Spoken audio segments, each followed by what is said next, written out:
जो व्यक्ति राजनीति में अपने को सर्वे सर्वा करता हो और वो व्यक्ति एक चुनाव नहीं लड़ सकता है तो इससे बड़ी सजा क्या हो सकती है। तो कटाक्ष क्या है, तो सही है, एक ने पशुओं का चारा खाया, दूसरे मछली को खाने के लिए तैयार है। छोटी मछली बड़ी मछली, अभी ये छोटी है, बड़े मछली इनके पिताजी थे कि सारे पशुओं के चारा ही खाकर चले गए। मतलब है कि जब इन लोगों को मौका मिला तो मौका तो अपने परिवार के लोगों को दिए, अपने साले को सांसद बनवाए, अपने बेटे को विपक्ष के नेता से पहले उप मुख्यमंत्री बनवाए, जबकि राजद में उनसे भी बहुत अच्छे लोग थे। जैसा कि हम सभी जानते हैं कि अभी कुशेश्वर स्थान और तारापुर के उपचुनाव को लेकर राजनीति में सरगर्मी बनी हुई है, तो इस चुनाव को लेकर जेडीयू की क्या तैयारियां हैं, इस पर बात करने के लिए आज हमारे साथ हमारे स्टूडियो में जुड़े हैं मनोज दास। मनु जी, सर आपका बहुत बहुत स्वागत है और आप न्यूज भारतवर्ष देख रहे हैं, आपके साथ रितिका है। तो सर, हमारा आपसे सबसे पहला सवाल जनता जानना चाहती है कि शताब्दी समारोह में तेजस्वी यादव शामिल नहीं हुए, इस पर आपका क्या कहना है? देखिए, आज जो बिहार विधानसभा का शताब्दी समारोह हुआ और महामहिम राष्ट्रपति जी का उद्बोधन हुआ, जिस समय ये उद्बोधन उनका चल रहा था, पूरे देश में विदेश में जो बिहारी लोग थे उनका सर जो है पूरे गर्व के साथ ऊपर उठ गया था। लेकिन जब शिलालेखों पर प्रतिपक्ष के नेता तेजस्वी यादव के नाम आए, लिखे हुए पाए गए, जहां पर शिशु वृक्ष लगाया गया वहां पर भी उनका नाम था और उन्होंने उसका बहिष्कार करने की जानकारी जब पूरे विश्व में बिहारियों को मिला तो सभी लोग माथा पकड़ कर बैठ गए कि जो इस शताब्दी समारोह का जो गवाह पूरे देश की जनता भी रही और प्रतिपक्ष के नेता ने इसको जो बहिष्कार किया, ये शर्मनाक है और बिहार की जनता इसे अपना अपमान मानती है और इसका बदला जरूर बिहार की जनता समय पर चुकाएगी। जी, बिहार की जनता इसका बदला जरूर समय पे चुकाएगी।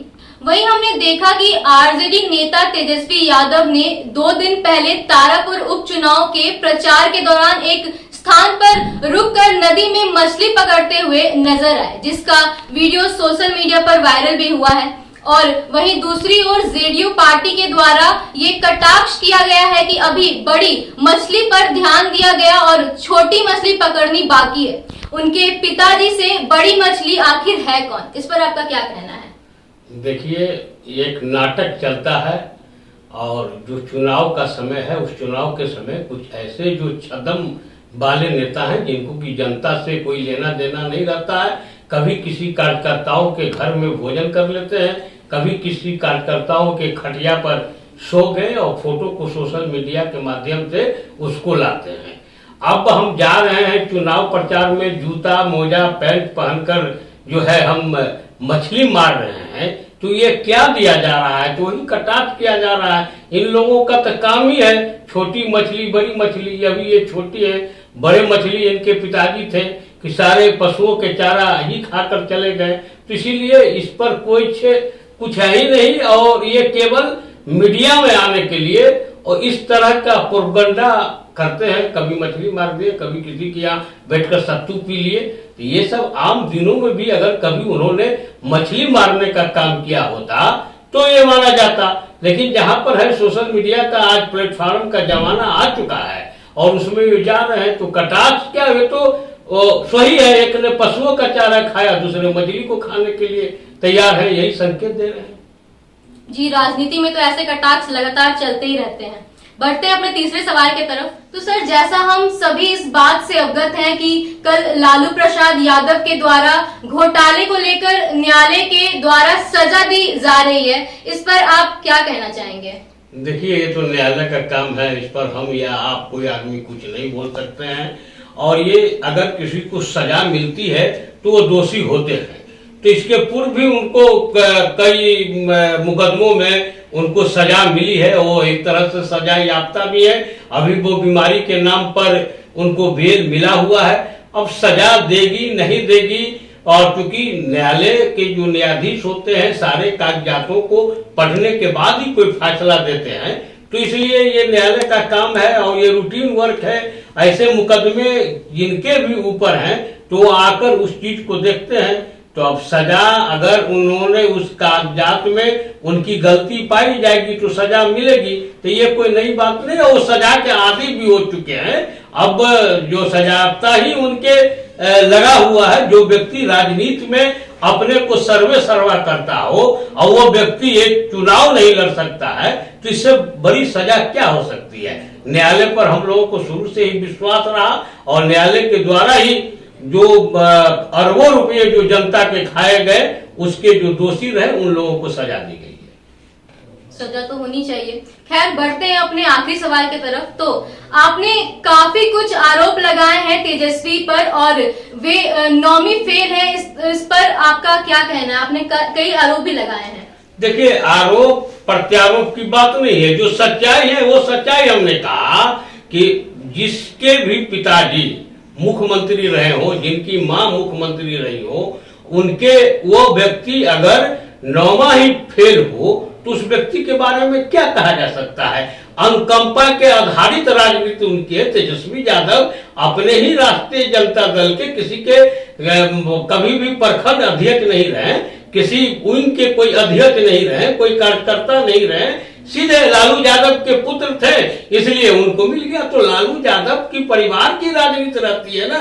आप अगर पुराने समय भी देखेंगे, जिस समय लालू जी को चारा घोटाला में आरोपित किया गया था और सारे लोग एक से एक महान लोग, अच्छे लोग, पढ़े लिखे लोग थे वहां राजद में, उनको छोड़ के उन्होंने अपनी पत्नी को, राबड़ी देवी को मुख्यमंत्री बनाया। तो कहने का मतलब है कि जब इन लोगों को मौका मिला तो मौका तो अपने परिवार के लोगों को दिए। अपने साले को सांसद बनवाए, अपने बेटे को विपक्ष के नेता से पहले उप मुख्यमंत्री बनवाए, जबकि राजद में उनसे भी बहुत अच्छे लोग थे जिनको उप मुख्यमंत्री बनाया जा सकता था। नंबर 2 के मंत्री तेज प्रताप को बनाए जो इंटर पास थे, उनको स्वास्थ्य महकमा उन्होंने दिया। तो मेरा यह कहने का मतलब है कि आरोप उन पर लगाने की जरूरत कहां किसी को पड़ रही है। जो व्यक्ति खुद ही हर चीज में आरोपित हो, जो बालिग भी नहीं हो और अकाट संपत्ति का मालिक हो, उसके बारे में आप क्या कर सकते हैं। लालू जी ने रेलवे को कहा कि हमने जो है तो कोई किराया नहीं बढ़ाया। आप मजबूरी देख लीजिए, रेलवे आज घाटे में चली गई।